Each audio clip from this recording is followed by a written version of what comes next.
I saw instances where like they were misquoting, verses from the Quran. Who was misquoting verses? Mainstream media. Really? One was like, kill the infidel, strike their necks wherever you find them. Yes, that does say that in the book. But guess what? It says that in the book? Yeah, but they're not talking about Christians. And in that passage, God's not even talking to the Muslims. He's talking to the angels.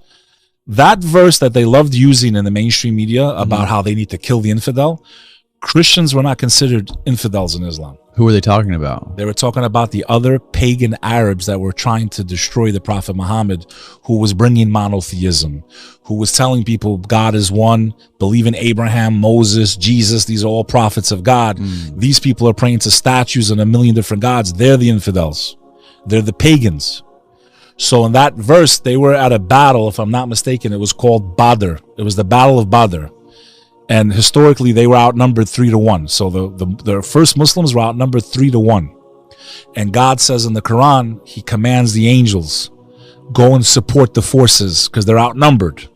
And I commanded the angels to strike the infidel. He wasn't even commanding the Muslims. And they use that verse in the mainstream media to make you think as an American that the Muslims are coming to kill you. But I'll give you a quote that it does say, speak kindly to the Christian, for they are the closest to you in faith. Amongst them you will find men of reason and education. That's in the Holy Quran. When's the last time you saw that on the news? Never. So how are you going to judge? Brother, I've had so many conversations about religion. Most Christians don't even know that Jesus spoke Aramaic. They don't know that the word for God, pull it up, I dare you right now on Google.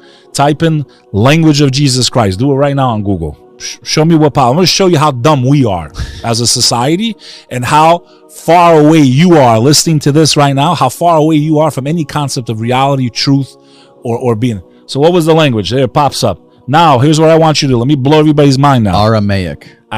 Now, the language is a Semitic language. The Semitic languages are Hebrew, Arabic, and Aramaic. They're cousins, like I mentioned earlier. Latin is Portuguese, Italian, Spanish.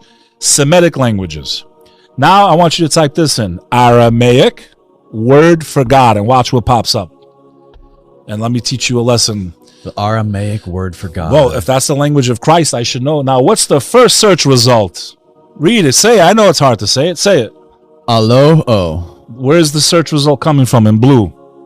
Allah. Oh, Jesus Christ in his own language called God Ilah. Ilah, Allah. It's not a name. It's a cognate. So in Hebrew, it's Elohim or Ilah. In Arabic, it's Allah. It's a word that's the same in 3 languages. It's not a name. Al means the. La means God. It's the same word in the language of Jesus Christ. But during 9/11, all you heard people saying in New York City was F these Muslims.